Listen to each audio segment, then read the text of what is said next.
Hello everyone, I hope you're all good.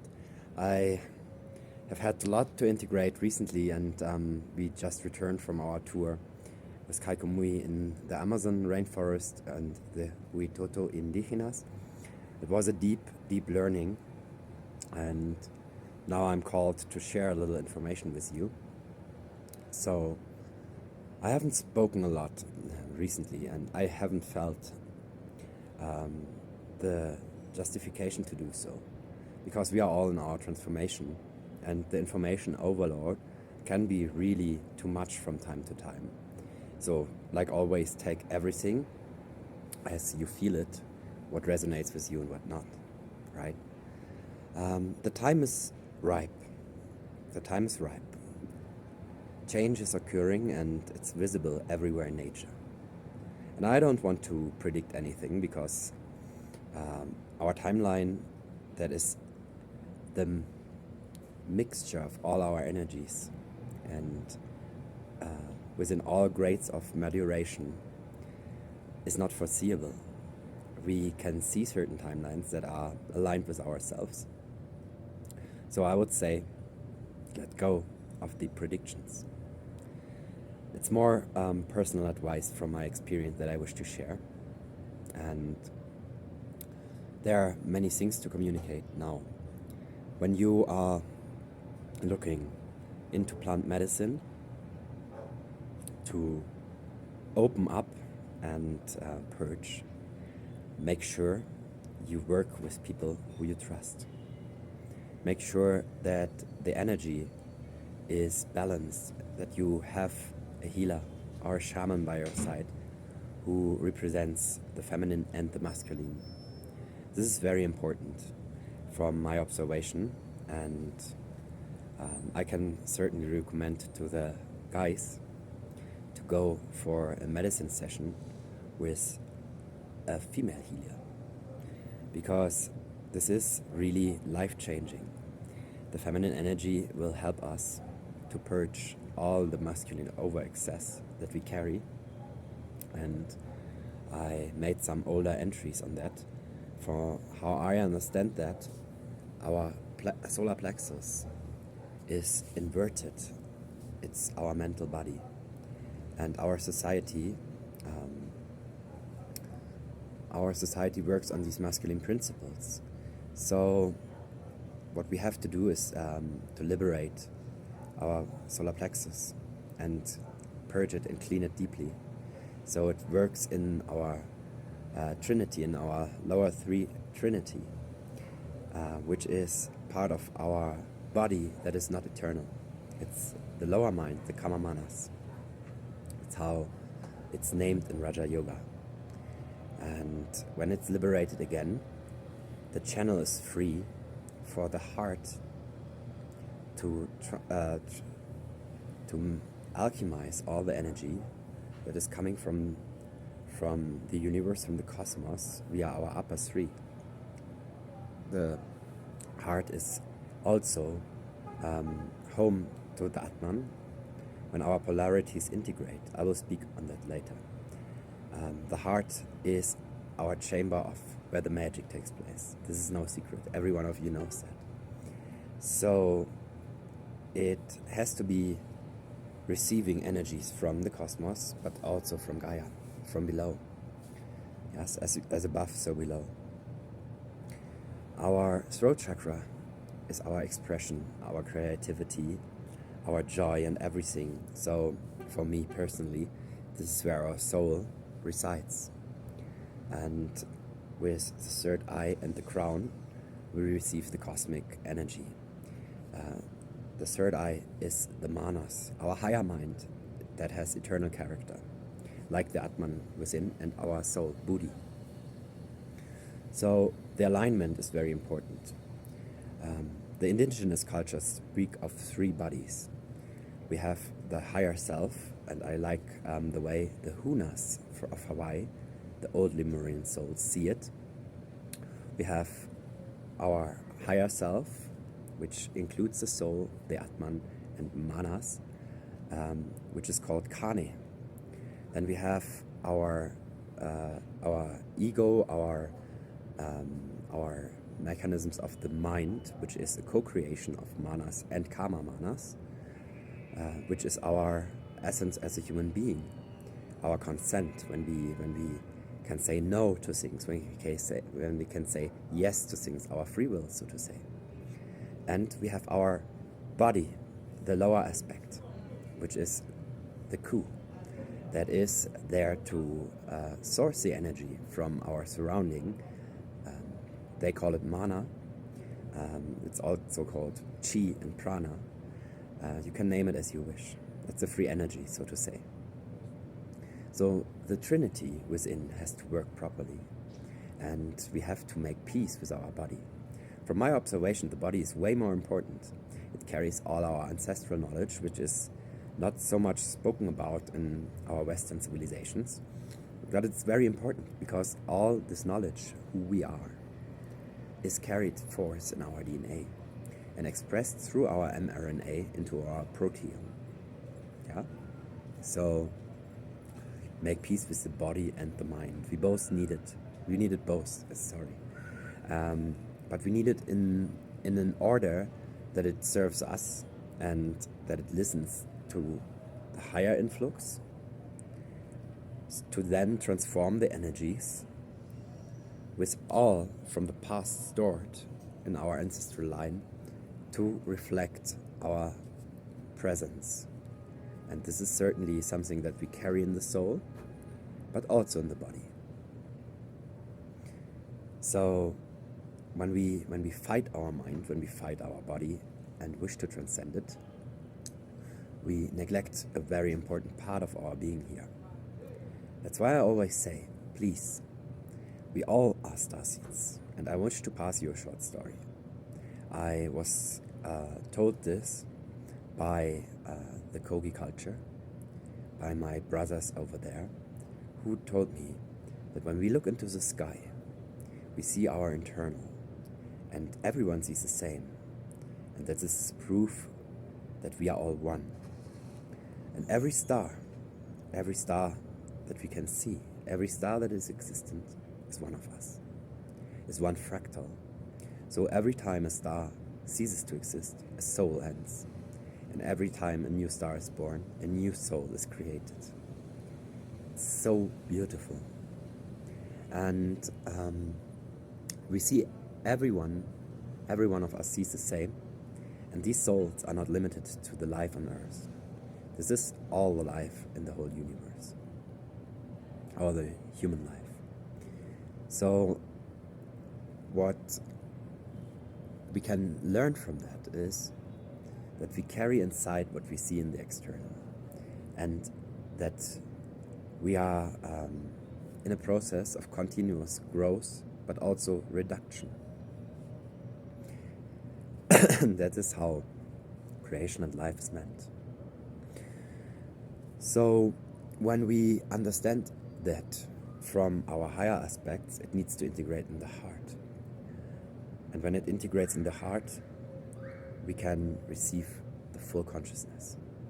In order to have our heart and our solar plexus free, we have to do the inner work, the work in our unconscious.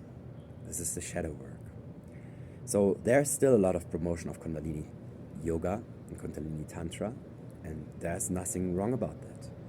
It's absolutely legit and beautiful. But we have to go deeper here. The Kundalini snakes, we have two. One for the dark polarity, one for the light polarity, yin and yang, so to say, the masculine, the feminine, electricity and magnetism. We have to get our channel free. The Kundalini is in our root chakra. There it slumbers and waits for awakening.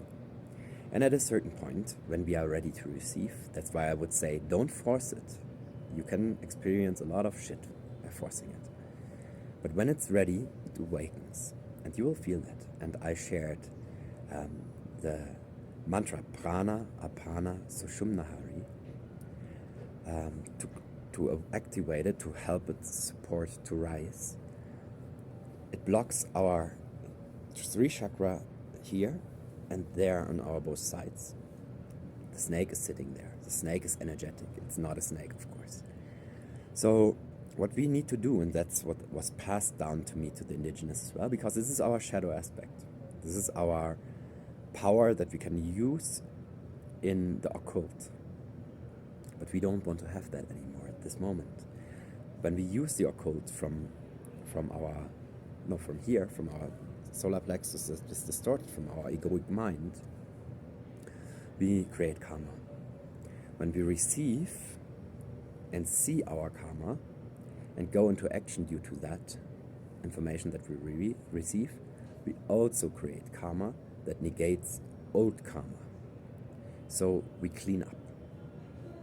For that, it's very important to have the channel free as well, again, so we can stand the chance to receive divine will.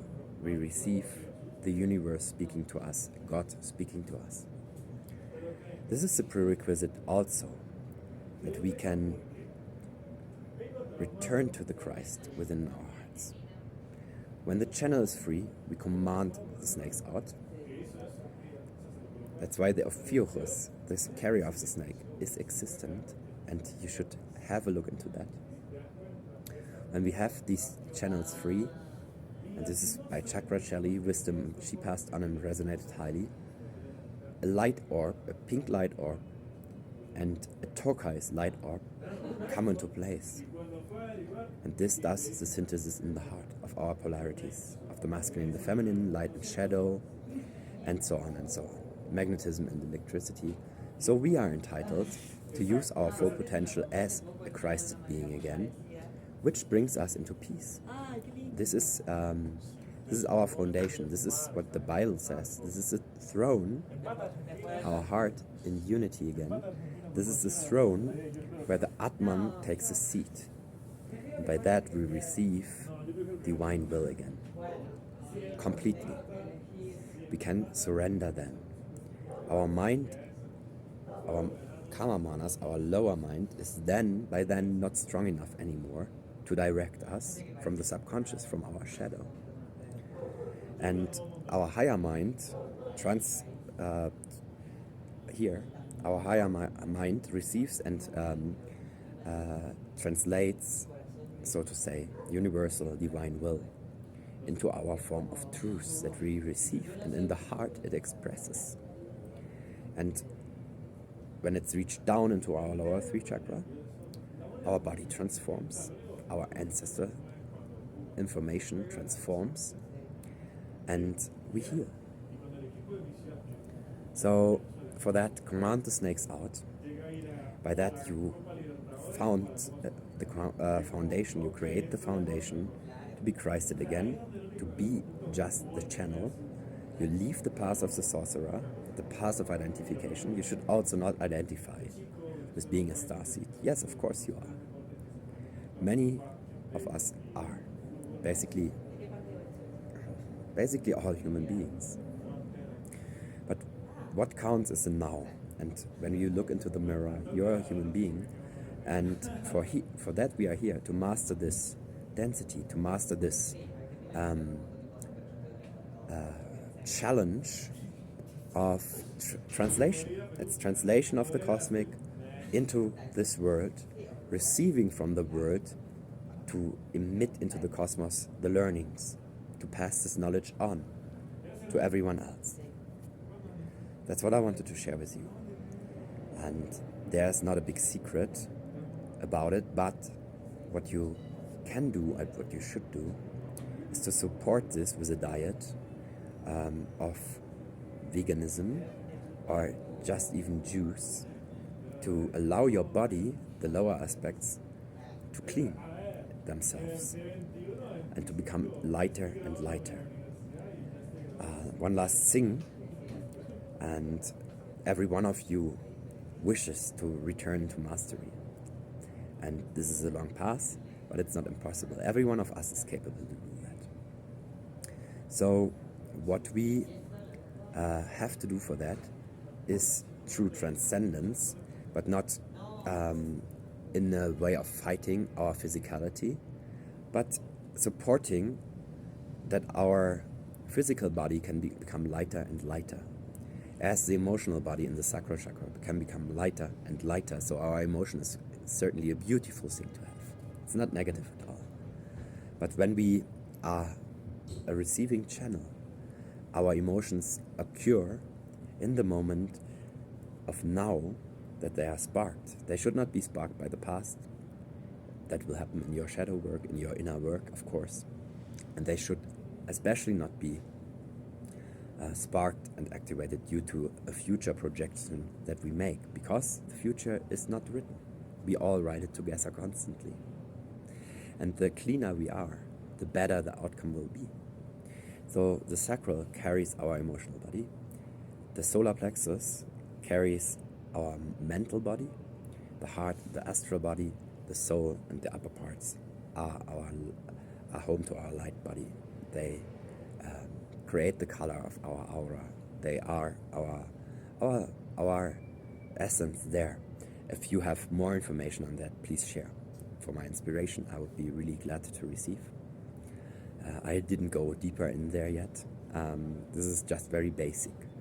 But yeah, as soon as our light body, our higher aspects, are around about 50% of our whole essence as a human being, our mastery of all this magic, like traveling in the Merkaba, traveling via teleportation, levitation, telepathy, and all of that, come back.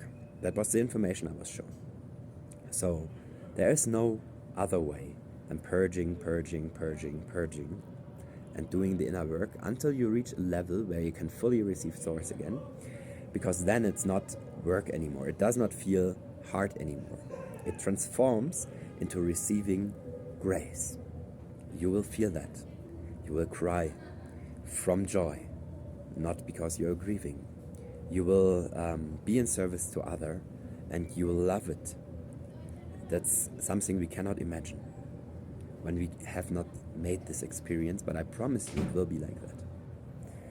So a little motivation for every one of you to do the inner work, and when you need advice or coaching, you find me via my website. I offer one-on-ones, and for the first 3 who reach out, I just ask a review in form of a video and a little donation that obliges to you, whatever you can give.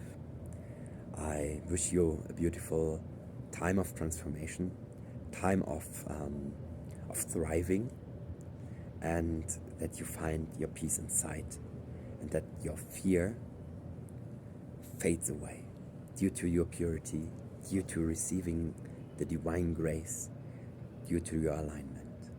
Shalom Namasté. Loka Samasta Sukhino Bhavantu. Om.